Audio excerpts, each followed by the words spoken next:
Buenas noches. En esta ocasión te traemos 3 relatos contados por policías. Son 3 historias ocurridas mientras patrullaban las calles de la ciudad de madrugada, cuando ya casi no hay nadie afuera. Si es de noche y estás escuchando esto, estas historias están sucediendo justo ahora. Así que ponte cómodo, apaga la luz y acompáñame a escuchar estas 3 historias. Si conoces algún relato parecido, si tú o alguien cercano vivió algo extraño trabajando en la policía, en seguridad o simplemente en la calle de noche, no olvides hacérmelo llegar en los comentarios. Comenzamos.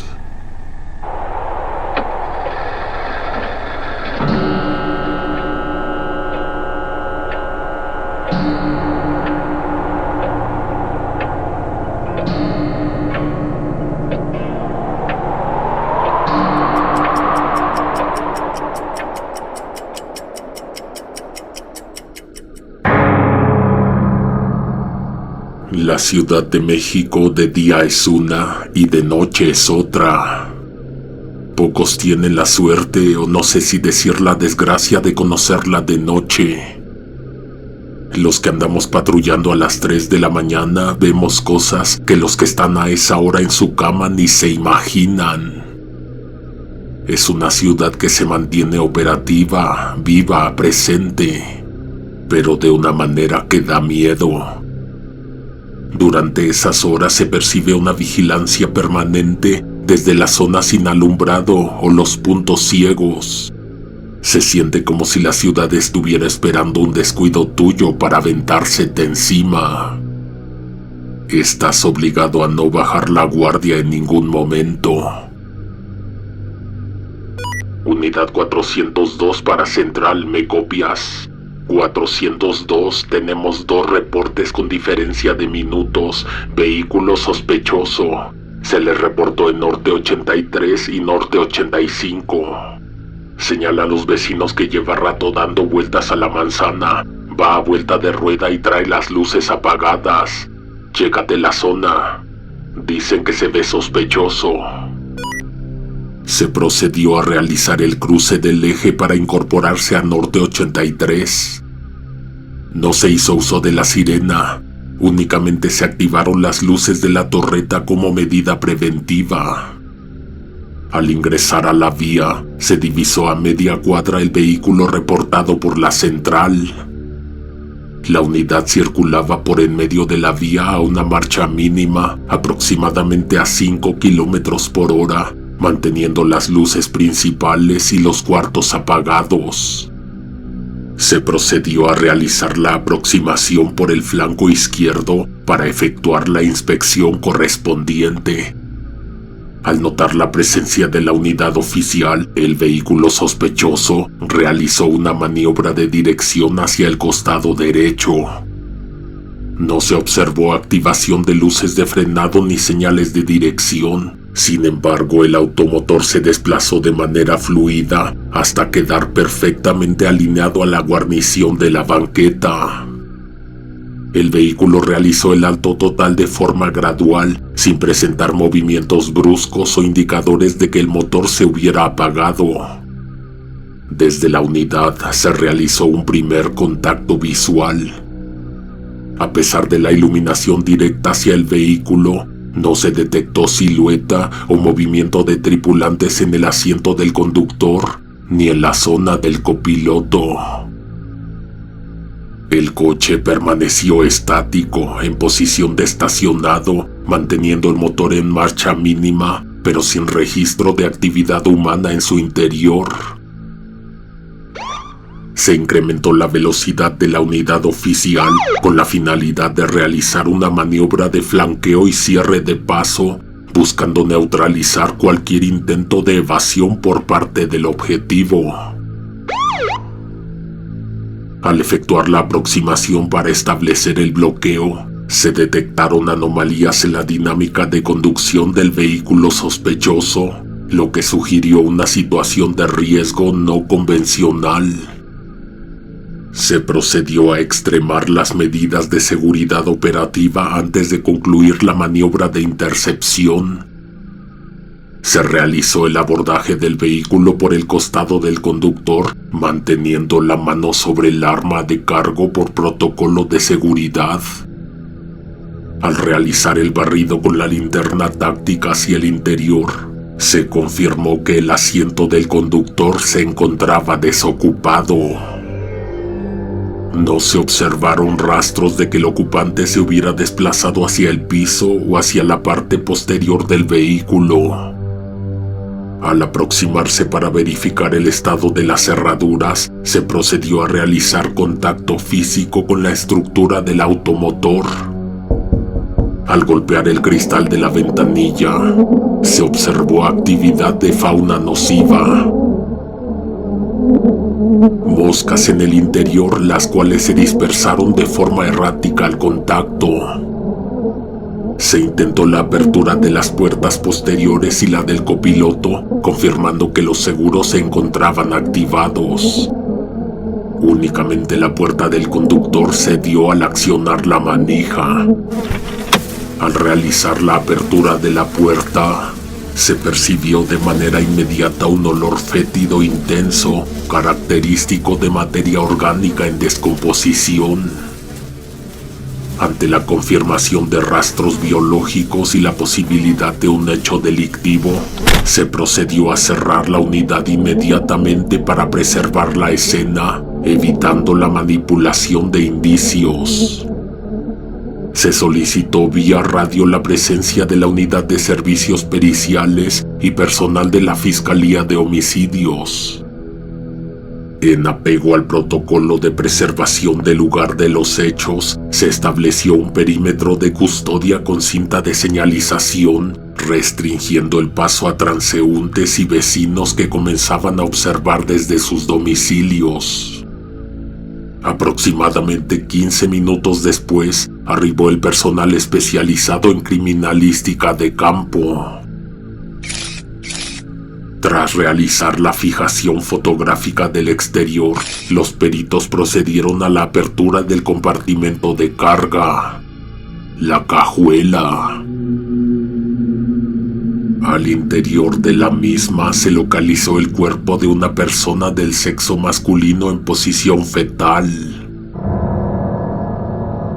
El cadáver presentaba un estado de putrefacción avanzado con presencia de enfisema cadavérico, coloración oscura en tejidos expuestos y pérdida de rasgos fisonómicos debido a la descomposición de tejidos blandos.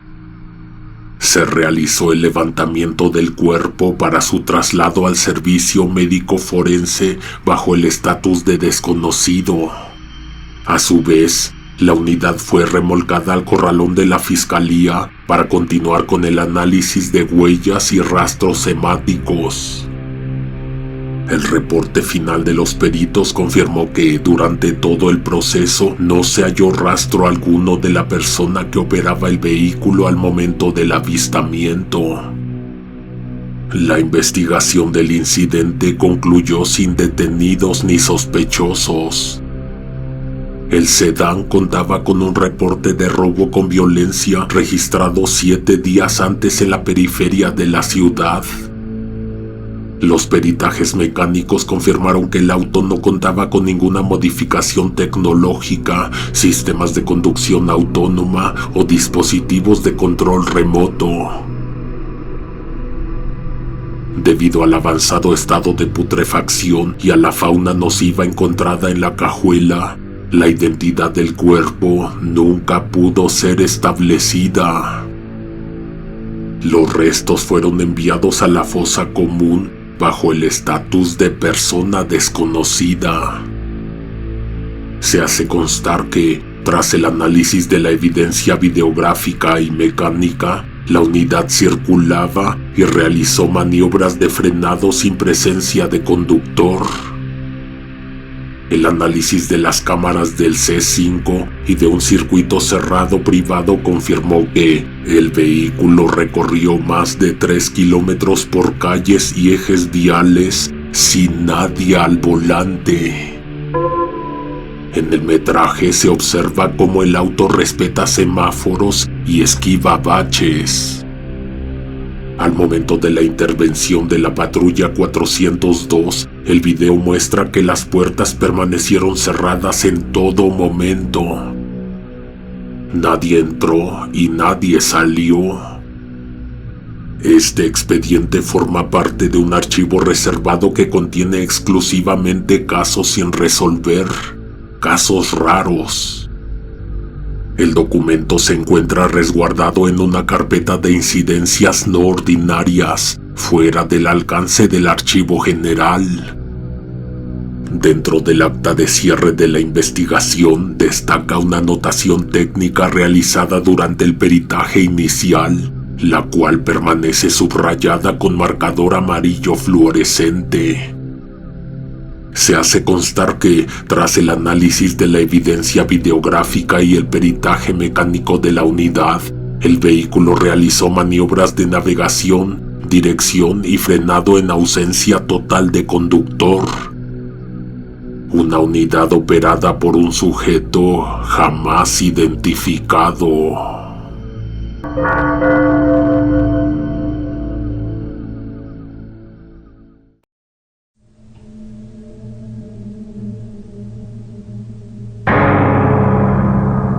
Para poderte dar más detalles necesito que, de favor, no compartas mi nombre, ni el lugar exacto, ni el sector. No quiero problemas con mis mandos ni datos que puedan identificarlos. Una vez nos tocó asistir a un reporte de riña con detonaciones de arma de fuego en un predio particular, derivado de una fiesta que se prolongó hasta la madrugada. Al arribo, la escena era un horror. El saldo fue de 3 víctimas directas. La primera, un herido mortal, un menor de edad que presentaba un impacto de bala perdida con orificio de entrada en el cráneo. La segunda víctima, el agresor, estaba en estado crítico. La familia del menor lo había linchado, dejándolo con deformidades severas en el rostro por aplastamiento, una fractura expuesta en el fémur y estallamiento de vísceras por golpes contusos.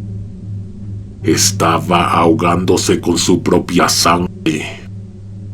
El tercero presentaba heridas punzocortantes profundas en extremidades superiores, con abundante hemorragia, pero sin comprometer órganos vitales. Ver una escena como esas te quita la tranquilidad de varios días. La adrenalina, el miedo y la zozobra de lo que pueda pasar en ese momento hacen que te concentres en pocas cosas e ignores el resto. Pero ese día noté a alguien entre la multitud de civiles que observaban desde el perímetro. Era una mujer que se veía totalmente ajena al resto de los chismosos. Mientras los demás se alteraban, grababan con celulares o hablaban entre sí con morbo, ella solo miraba.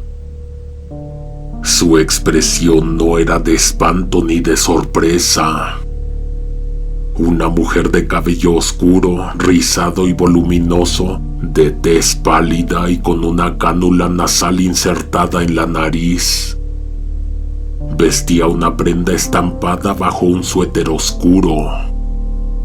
Su mirada me impactó, unos ojos grandes, una mirada vacía y profunda que se clavaba en los restos del niño sin pestañear. No sé por qué me llamó tanto la atención, ni por qué estuve pensando tanto tiempo en ella. A las 2 semanas hubo un intento de robo a mano armada a unas cuadras del metro. La víctima falleció en el lugar tras recibir un impacto de proyectil de arma de fuego en el tórax a quemarropa, provocando un neumotórax que le hizo agonizar quedar asfixiado mientras su sangre se encharcaba en la banqueta. Ahí estaba otra vez esa misma mujer, en las mismas circunstancias, sin estar acompañada junto a los demás curiosos, pero alejada totalmente de cualquier interacción humana, observando el cadáver con la misma indiferencia. La tercera vez, en un accidente de auto que involucró peatones, la vi y pensé, ha de ser la muerte. Esta vez el impacto había proyectado a una víctima contra un poste, resultando en una decapitación parcial por la fuerza del golpe y múltiples fracturas que dejaron los miembros del cuerpo en ángulos imposibles sobre el asfalto. Cuando ya nos íbamos, tras el levantamiento de los restos, ella todavía se quedó ahí. La única que vio cómo trabajaban los equipos de emergencia. Pero lo raro fue cuando vi cómo un compañero de otra unidad se persignó frente a ella antes de subir a su patrulla. No quería hablarlo por el radio con él, pero me obsesioné. Le mandé mensaje, pero no me contestó. Coincidí con él al día siguiente en el sector. Le dije que me había dado cuenta de que había una mujer que estaba en la mayoría de las escenas y que vi que él la reconoció. Es la jefa, me dijo el compañero, no me dijo más. Pasó el tiempo hasta que un día llegó un reporte. Sucedió en un estacionamiento a un lado de un salón de fiestas. A las 2:30 de la madrugada. 2 heridos, el agresor los había cazado ahí. El hombre estaba contra la pared, con una fractura expuesta en la pierna que dejaba ver el hueso astillado entre la sangre que empapaba el pavimento. La mujer, con un impacto en la espalda, intentaba arrastrarse con los puros codos, dejando un rastro viscoso y oscuro sobre el sucio asfalto.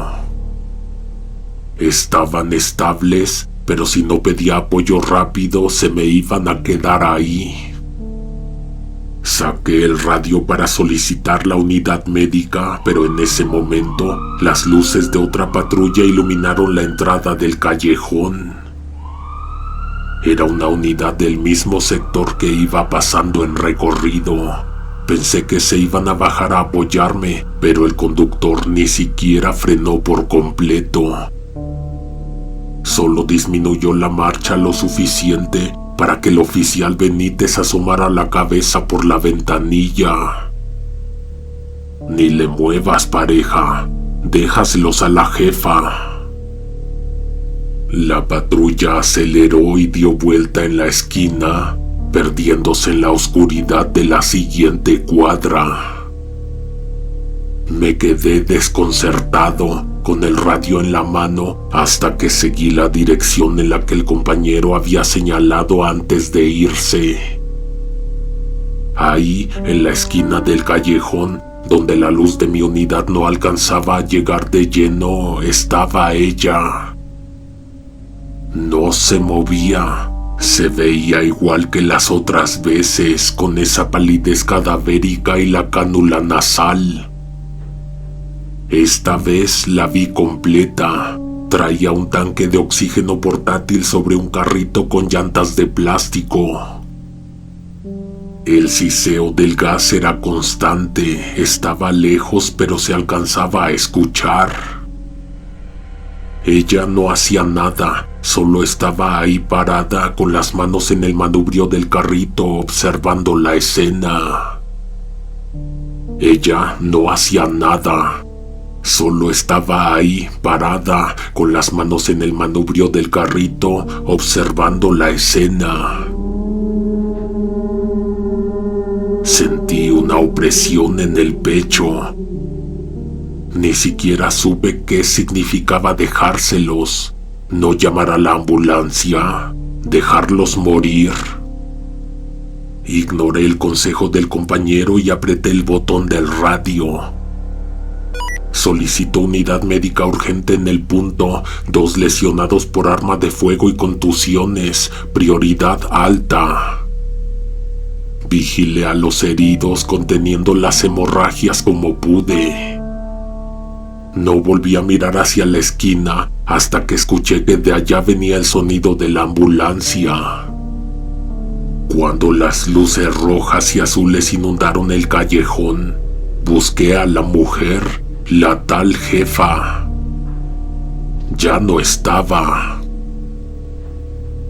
Pasaron unos días antes de que volviera a coincidir con el oficial Benítez. Nos topamos en los vestidores del sector, justo cuando el relevo de la mañana estaba entregando equipo. Me acerqué a él mientras cerraba su locker. Oye, me quedé pensando en lo del callejón. Si esa mujer es la muerte, ¿por qué no se los llevó y ya? Benítez soltó una carcajada, se pasó una mano por la cara y me miró con una mezcla de lástima y gracia. ¿La muerte? No, camarada, no le metas tanta imaginación. Pero es una buena comparación. No es la muerte. Simplemente es la jefa. Me quedé callado un momento. Luego Benítez me preguntó cómo la veía yo, cómo se presentaba ante mí. Se la describí pálida, con una sonda en la nariz, jalando un tanque de oxígeno, y enferma. Mi compañero me dijo que él la veía como una mujer indígena, con el rostro cubierto con un rebozo negro y una cabellera que le llega casi a la cintura, muy larga y lacia. Pero qué bueno que le ofreciste algo, me dijo Benítez retomando el paso hacia la salida. Ella es agradecida, verás que después de este gesto te va a recompensar. Sentí un frío que no tenía nada que ver con el clima del sector. Yo no le ofrecí nada, pedí la ambulancia como marca el protocolo. La unidad llegó rápido y se llevaron a la pareja vivos. Yo no le ofrecí nada. Mi compañero estaba caminando, se detuvo, pero no volteó. Se quedó estático, dándome la espalda. Se llevó la mano a la frente y se persignó. ¿No le dejaste el servicio? No, cumplí con mi deber. No dijo más. Terminó de persignarse, agarró su gorra de mando y empezó a caminar a paso veloz hacia la salida del estacionamiento. Antes de desaparecer tras la puerta, se detuvo un segundo sin mirarme. Pues, cuídate mucho, amigo, de verdad, cuídate mucho. Yo siempre había sido de los que se metían al fuego sin pensar.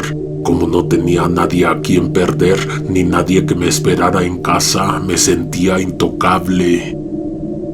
Actuaba con una temeridad que mis compañeros confundían con valor, pero era pura indiferencia por la vida. Hasta que la conocí a ella, era unos años más joven, llena de planes, de esa luz que a los que andamos en la calle se nos apaga desde el primer año de servicio. Estaba muy enamorado, ilusionado como un recluta, y de pronto pasó aquello, un evento horrible que me la arrebató. En el sepelio yo estaba deshecho. Me acerqué al ataúd para despedirme con el alma colgando de un hilo. En el silencio del velorio sentí que alguien se me acercaba por detrás. Antes de que pudiera reaccionar, sentí un aliento frío cerca de mi oreja. Ya estamos amando. Sentí sudor frío. Volteé de inmediato, pero el pasillo estaba vacío. Solo alcancé a ver de reojo por una fracción de segundo la silueta de una mujer que se desvanecía atrás de una columna. Vi un fragmento del tanque verde desaparecer con ella. Días después, cuando logré reincorporarme al servicio, busqué a Benítez, le conté lo que había pasado, lo que vi en el sepelio. Le pregunté con los ojos llenos de lágrimas que si no se le podía ofrecer a un criminal a la jefa. No sé, tendrías que preguntarle. Supongo que no se lleva basura. Hasta donde yo sé, viene a que le ofrezcan gente inocente, gente que ni la debe ni la teme. Almas limpias. Supongo que esas sí valen algo.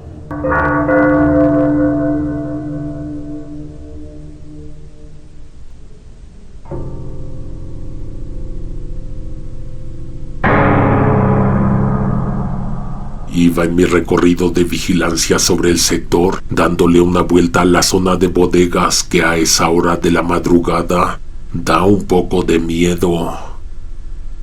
No había nada en el radio. De vez en cuando sonaba un chasquido en la frecuencia. Eran las 3 de la mañana y todo parecía estar sereno, pero al dar la vuelta en un callejón, las luces de mis faros rebotaron en una patrulla. De inmediato noté la anomalía. Los numerales no correspondían a este cuadrante. Estaba abandonada a mitad del camino con las puertas delanteras abiertas de par en par y los códigos luminosos encendidos. Me bajé de la unidad, reaccioné rápido. En cuanto puse un pie en el asfalto sentí esa punzada en el estómago, un hueco que se me abrió de golpe. Déjame decirte que es un instinto que desarrollas después de años de andar patrullando. Sabía antes de ver nada que algo muy malo había pasado. Avancé con el arma en la mano cubriendo los puntos ciegos, pero el corazón me iba a 1000 por hora. Rodeé la patrulla por el lado del copiloto y me encontré con lo que más temía. Era él, era un compañero querido, camarada, colega, amigo. Estaba tirado en el suelo boca arriba, con el uniforme empapado en un fluido hemático oscuro que ya se estaba encharcando bajo su fornitura. Tenía la mirada perdida, pero aún respiraba con dificultad. Estaba herido de gravedad. La pérdida de sangre era evidente, sin embargo, mi compañero todavía estaba vivo. Fue por esto que me congeló el alma ver que a escasos centímetros de su cabeza, alguien ya había puesto una veladora. Un vaso de vidrio con la cera blanca y una pequeña llama que milagrosamente resistía el aire frío de la madrugada. No había nadie más en el callejón, ni rastro de los agresores, solo mi compañero agonizando y esa luz mortecina alumbrándole la cara. No perdí el tiempo en preguntas, activé el radio de cargo con la mano temblorosa y solté el reporte que nadie quiere dar. Central, oficial herido, solicito apoyo urgente y unidad médica de inmediato en mi posición. En lo que esperábamos, el oficial hizo un esfuerzo sobrehumano por estirar el brazo. Sus dedos rozaban el pavimento buscando el vaso de la veladora, pero cada centímetro que se movía era un suplicio de ver. Al arquear el torso, la camisola se le subió y le vi una tajada, una herida horizontal, profunda, tan ancha que parecía que en cualquier momento las entrañas se le iban a desparramar sobre el asfalto. No te muevas, pareja, te vas a acabar de abrir. Él no me escuchó. No quería verlo sufrir. Le acerqué el vaso de la veladora. Lo levantó y después lo inclinó sobre su otra mano. Vi cómo la cera líquida comenzaba a escurrir sobre el dorso, formando unas gotas espesas que bajaban como lágrimas blancas. Se le quedó mirando a la quemadura como si no hubiera sentido nada. No siento nada, está fría, está muy fría. Sentí que se me doblaban las piernas. Lo que estaba viendo era demasiado feo. Esa herida no era para que alguien estuviera hablando. No creí que fuera a sobrevivir ni 2 minutos más. ¿Qué te hicieron?, le dije ahora que parecía haber cobrado un poco de conciencia. En ese momento, el sonido de una sirena cortó la tensión y la espera de alguna respuesta. Un alivio momentáneo me recorrió el cuerpo. Me levanté para ir a buscar a la unidad y darle señas. Salí corriendo hacia la calle, pero la cuadra estaba desierta. Fue como entrar en una pesadilla donde corres y no avanzas. Desesperado, me metí a mi patrulla y tomé el micro para vocear. Momentos después, una patrulla entró derrapando, seguida casi de inmediato por la ambulancia. Me bajé del coche gritando, señalando el suelo, pero cuando los paramédicos bajaron con las lámparas potentes, sentí que se me detuvo el pulso. No había nadie. En el lugar donde estaba el oficial, solo había una mancha oscura. Me acerqué tropezando, pensando que se había arrastrado, pero al examinar la mancha vi que no era sangre fresca. Era una costra seca, vieja. Lo único que permanecía ahí, desafiando toda lógica, era la veladora. La llama seguía encendida, imperturbable al viento de la madrugada. ¿Dónde está el herido?, preguntó el oficial que acababa de bajar de la patrulla de apoyo. Me quedé mudo. El que venía al mando de la otra unidad era él, el mismo compañero que yo acababa de ver con las entrañas por fuera. Estaba impecable, con el uniforme limpio. ¿A quién tenemos que atender, compañero? ¿Quién dices que era el herido de gravedad? Sentí un nudo en la garganta. Me dio una vergüenza terrible. Una mezcla de humillación y terror tener que decirle que el hombre que agonizaba era el mismo que tenía frente a mis ojos, intacto, como si nada hubiera pasado. No pude articular palabra, solo señalé mi propia unidad, que estaba ahí con las puertas abiertas de par en par.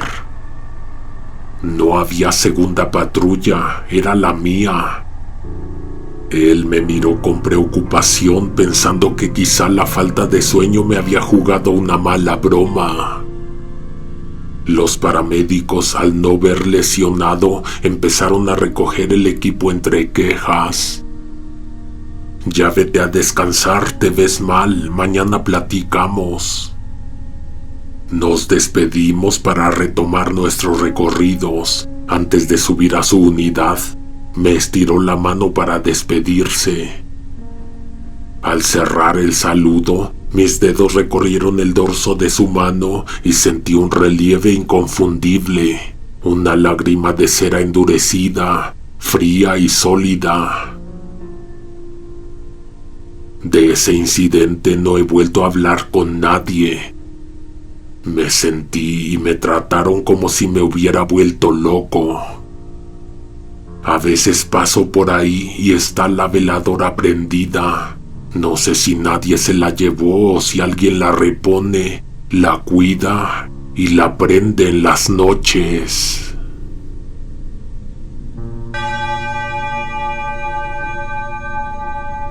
Gracias por quedarte hasta el final. Como siempre me interesa leerte, así que platiquemos en los comentarios. Dime cuál de los relatos te dejó más inquieto o si has escuchado algo parecido. La semana pasada no hubo frases especiales porque andábamos de vacaciones, pero ya estamos de regreso y la frase de estos relatos es: por eso, joven, por eso.